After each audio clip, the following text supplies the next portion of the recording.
Forget her, let her go. Your star command in another direction, and her presence there can only hinder your success now.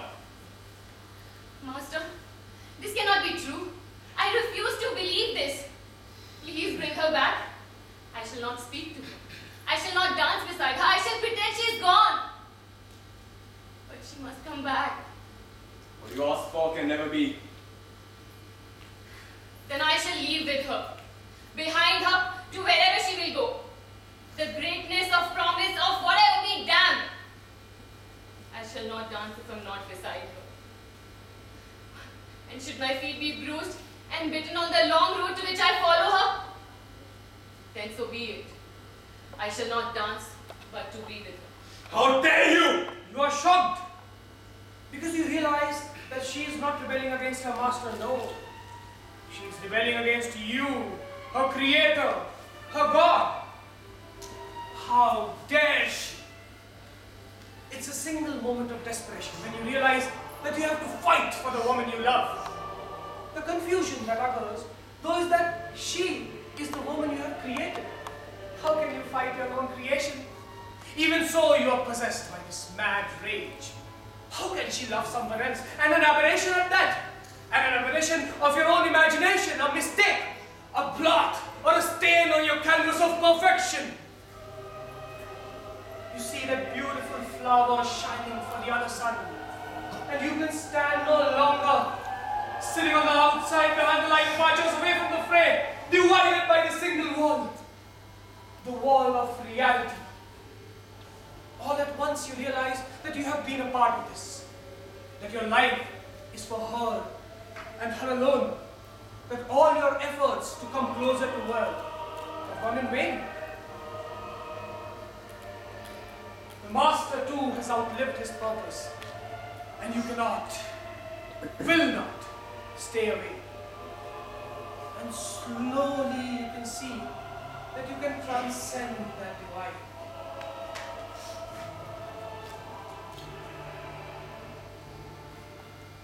Into your world, into the world you have created. This is what your love stands for. The pledge that you will leave aside everything you know and follow your love to another world. A world which you know so well, but you hardly know at all. The master will no longer be an imitator. He will become you. Master, I will request you no longer. Please bring her back, or I shall kill myself. I shall die. You cannot do this to her. To me. How could you? You love us. Do you not? Why do you want to hurt the flowers that grow in your own garden? Which father seeks to destroy his own daughter? Which farmer salts his own field? Surely, you would listen to reason. Bring her back and explain. And through this, I hope I can convince you one final time what I wished and why I wished it. My darling child, my love, I have come to speak to you. Master, you look faint. Are you well? I feel better than ever before. You look strangely different, but I cannot ascertain in what way. You look pained. Pain, perhaps, yes. That's the word. But you look resplendent. It's like I have never seen you before. Master, I am just what I am. What I was yesterday and the day before, and since as long as I can remember. No, love, no. And even if it is so, it is like I am seeing you from new eyes. It is like a veil has parted between us. I am feeling like a blind man who has been blessed with vision and now can finally behold what he could only touch in darkness. You are truly more beautiful than I had ever imagined. Master, please stop. Your words are perplexing me. You're making me flush. I feel confused. Confused? On the contrary, I just want to make things clearer to you. Clarity? But Master, you have never spoken to me like this before. It's as if you're a different man. I can hardly recognize you, let alone establish where your words come from. If you wish to ask me anything, my child, ask me and I shall explain. Then answer me, Master. Why have you banished my love, my companion? send her with no hope of return? Well, if you wish to start on that note, so be it. First, let me explain why she was here at all. It was essential that she be here, for without her, how would one experience light?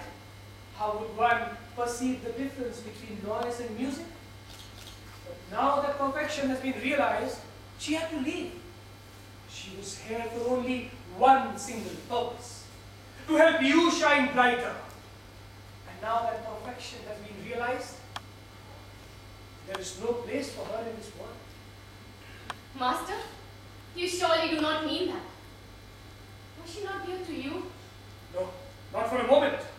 Listen, my child, there's a grander plan here in action. And in this greater idea, she was an aberration who overstayed her welcome. Master, how can you say that? I loved her. She was dearer to me than a sister. Yes, I saw that too. That was another reason why she deserved banishment. What? Why? Because you were not supposed to love her so. Your place in this world is for a different reason. And she was distracting you from your purpose. Tell me, Master, what has my fate intended for me? You were supposed to wait. And she was not letting you do that. Wait. What for? For me. You? Yes. Me. You were supposed to be exposed to arts and culture and knowledge. That was all. But you were supposed to love me and me alone. No. Yes, it must. It cannot be. Yes, it must. I have waited for too long. Watching you grow. Watching you what you have become. Your beauty never waning has been heightened by what you have acquired, and I can wait no longer. Come to me, my love. Embrace me. I command you. Master, this cannot be true. This cannot be what fate had in store for me. Hapless, ignorant girl. Can't you see? I am your fate.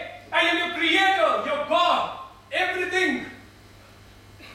You have to come to me. There's no other place you can go to. Master, you go too far. This cannot be true. It is impossible. Where will you go? This is my world. Where else can you go? I can run away. Really? Try. Try to run away. I shall kill myself. I swear I shall. I have placed no instruments of harm in this world with which you can kill yourself. Why don't you try? Then so be it. Master, you may do as you please. Do what you can, but you shall never have me. For I already belong to someone else. Someone punished, in spite of being innocent. And with what little is mine in this world of yours, I curse you, that when you will see me, you will see but a figurine of stone. And when you will touch me, you will feel the cold touch of marble. You will call my name, but only your echoes will you hear. For I should become inanimate long before I should become yours. No. No. How can you spurn me like this? How can you do this to me? How can you turn away so coldly after all that I've done to you?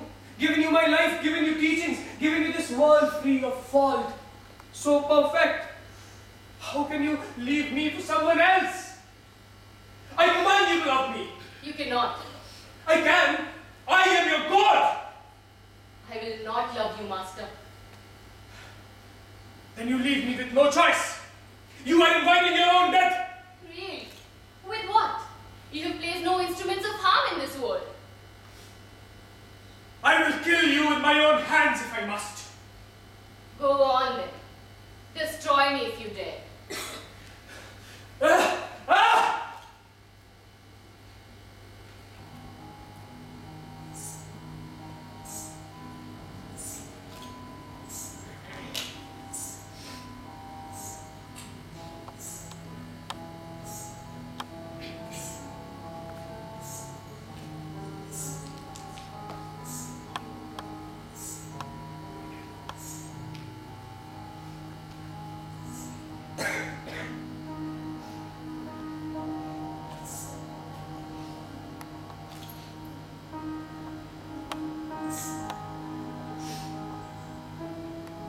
The legend of Pygmalion goes on to say that Galatea was brought to life by the blessings of Aphrodite, the goddess of love. Pygmalion was overjoyed, for his search for perfection was complete, and his life work had borne fruit. He loved Galatea. He hoped to make her his wife, raise a family. But Galatea felt differently. She could never love him, for he gave her his farm and life, and was thus more a father than a lover. But she spawned a hatred of a deeper kind, for all her perfection and all her beauty was not hers. It was his invention. She was like a mirror in which he preened himself, and for that very reason, she despised him. And it is said that Galatea spurned Pygmalion's embrace and left him. Pygmalion, heartbroken, waded into the sea. He drowned, his lips whispering her name till the very end. And his statuette, the fair Galatea, made of stone, brought to life, remained immortal, blessed by the gods, untouched by the elements.